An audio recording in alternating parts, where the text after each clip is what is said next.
অ্যাকাউন্টসমেন্টের পক্ষ থেকে আজকে ক্লাসের সকলকে স্বাগতম। আজকে আমরা দেখব হিসাব বিজ্ঞান প্রথম পত্রের তৃতীয় অধ্যায় ব্যাংক সমন্বয় বিবরণী। ব্যাংক সমন্বয় বিবরণী থেকে আমরা যদি এই 6টা জাবেদা যদি ভালো করে দেখতে পারি তাহলে আমরা যে কোনো জাবেদায় কিন্তু আনসার করতে পারবো। তো প্রথমে আমরা জাবেদাটা দেখি ব্যয় বা খরচের জন্য। আমাদের প্রশ্নে যদি কোনো খরচ থাকে যেমন সার্ভিস চার্জ, ব্যাংক জমাতিরিক্তের সুদ, তারপরে থাকতে পারে ভাড়া, যে কোনো প্রকার খরচের জন্য আমরা এই জাবেদাটা দিব। আমরা ওই হিসাবটাকে করব ডেবিট আর ব্যাংক হিসাবকে করব ক্রেডিট, কারণ আমার ব্যাংকের টাকা কমে যাবে। তো আমরা কি করব, ব্যাংক হিসাবকে ক্রেডিট করব। আর ওই হিসাবটা যেহেতু খরচ, আর খরচ কি করে ডেবিট হবে, খরচ যেহেতু সেজন্য ডেবিট হবে। তারপরে আয়ের জন্য হচ্ছে আমরা এই জাবেদাটা দিব। তো আমরা দিব ব্যাংক হিসাব ডেবিট এবং ওই হিসাবটাকে করব ক্রেডিট। আয় বলতে হতে পারে বিনিয়োগের সুদ, লভ্যাংশ, এরকম যে কোনো আয় আমাদের প্রশ্নে থাকতে পারে। ঠিক আছে, যেমন বলতে পারে ব্যাংক জমার সুদ বা মঞ্জুরিকৃত সুদ। হ্যাঁ, তো এই যে কোনো প্রকার আয়ের জন্য আমরা এই জাবেদাটা দিব। আমরা ব্যাংক হিসাবে করব ডেবিট আর ওই হিসাবে করব ক্রেডিট। তারপরে 3 নম্বর জাবেদাটা হচ্ছে দেনাদার কর্তৃক ব্যাংকে সরাসরি জমা বা ব্যাংক কর্তৃক প্রাপ্য হিসাবের কাছ থেকে আদায়। তো দেনাদার কিন্তু আমাদের ব্যাংকে সরাসরি জমা দিতে পারে, অথবা ব্যাংক কি করতে পারে, আমাদের হয়ে প্রাপ্য হিসাবের কাছ থেকে টাকা আদায় করতে পারে। তাহলে জাবেদাটা হচ্ছে ব্যাংক হিসাব ডেবিট, যেহেতু ব্যাংকে টাকা বাড়বে, আর প্রাপ্য হিসাব ক্রেডিট, কারণ প্রাপ্য হিসাব তো আমাদের জন্য একটা সম্পদ, তাহলে সম্পদ হ্রাস পেলে কি হবে, ক্রেডিট হবে। সো এটা একটা জাবেদা। তারপর 4 নম্বর জাবেদাটা হচ্ছে পাওনাদারকে পরিশোধ বা চেক ইস্যু। ব্যাংক কিন্তু আমাদের হয়ে পাওনাদারকে চেক ইস্যু করতে পারে, অথবা চেক পরিশোধ করতে পারে, বা সরাসরি পরিশোধ করতে পারে। তাহলে এটা জাবেদাটা হবে প্রদেয় হিসাব ডেবিট, ব্যাংক হিসাব ক্রেডিট।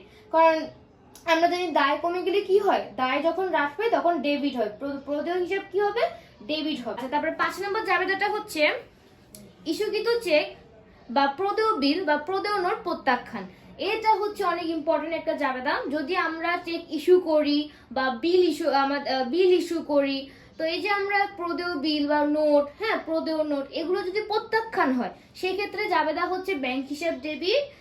তারপরে ওই হিসাবটা প্রদেয় হিসাব থাকলে আমরা ইস্যুকৃত চেকের ক্ষেত্রে আমরা প্রদেয় হিসাবকে ক্রেডিট করব। আর প্রদেয় বিল যদি প্রত্যাখ্যান হয় বা অমুদ্রিত হয় সেই ক্ষেত্রে আমরা প্রদেয় বিল হিসাবকে ক্রেডিট করব। যদি প্রদেয় নোট যদি আমাদের প্রত্যাখ্যান হয় তাহলে আমরা প্রদেয় নোট হিসাবকে ক্রেডিট করব। কারণ আমরা যখন চেক ইস্যু করছি বা প্রদেয় বিল বা নোট যখন আমরা ইস্যু করছি তখন আমরা জাবেদা দিয়েছিলাম হচ্ছে প্রদেয় হিসাব ডেবিট, আর বিলের ক্ষেত্রে দিয়েছিলাম প্রদেয় বিল হিসাব ডেবিট, ব্যাংক হিসাব ক্রেডিট। এখন যখন এটা প্রত্যাখ্যান হয়ে গেছে তখন কি হয়ে গেছে, জিনিসটা উল্টে গেছে। তখন হয়ে গেছে ব্যাংক হিসাব ডেবিট, প্রদেয় হিসাব ক্রেডিট।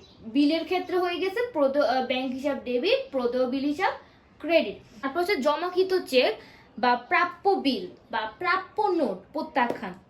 সেই ক্ষেত্রে আমরা প্রাপ্য হিসাব বা প্রাপ্য বিল থাকলে প্রাপ্য বিল, প্রাপ্য নোট থাকলে প্রাপ্য নোট, যেটাই প্রশ্নে দেওয়া থাকবে আমরা ওইটাকে করব ডেবিট আর ব্যাংক হিসাবকে করব ক্রেডিট। কারণ আমরা যখন চেক জমা করছি বা প্রাপ্য বিলটা যখন আমরা আদায়ের জন্য জমা করছি তখন আমরা কিন্তু ধরে নিছি যে আমাদের ব্যাংক আমাদের জন্য আদায় করবে। তো আমি কি করছি, ব্যাংকের টাকাটাকে আমার নগদান বইতে বাড়িয়ে লিখছি। আমি লিখছি ব্যাংক হিসাব ডেবিট, আর এই যে আমি এই জাবেদাটা দিছি ব্যাংক হিসাব ডেবিট, প্রাপ্য হিসাব ক্রেডিট। এখন যখন জিনিসটা উল্টে গেছে, যখন এটা প্রত্যাখ্যান হয় তখন কিন্তু জিনিসটা উল্টে গেছে। তখন আমার ব্যাংক হিসাবটা কি হয়ে যাবে, ক্রেডিট হয়ে যাবে, আর প্রাপ্য হিসাবটা ডেবিট হয়ে যাবে, প্রাপ্য হিসাব হয়ে যাবে ডেবিট।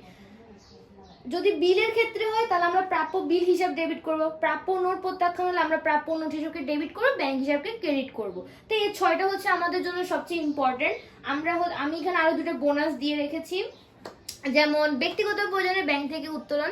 তো ব্যক্তিগত প্রয়োজনে যদি ব্যাংক থেকে উত্তোলন করে সেক্ষেত্রে উত্তোলন হিসাবে হবে ডেবিট আর ব্যাংক হিসাবে হবে ক্রেডিট। কারণ ব্যক্তিগত প্রয়োজনে উত্তোলন করলে এটা হচ্ছে উত্তোলন, তাহলে উত্তোলন কি মালিকানা সত্ত্বকে হ্রাস করে, আর মালিকানা সত্ত্ব হ্রাস পেলে ডেবিট হয়, সেজন্য উত্তোলন হিসাব ডেবিট।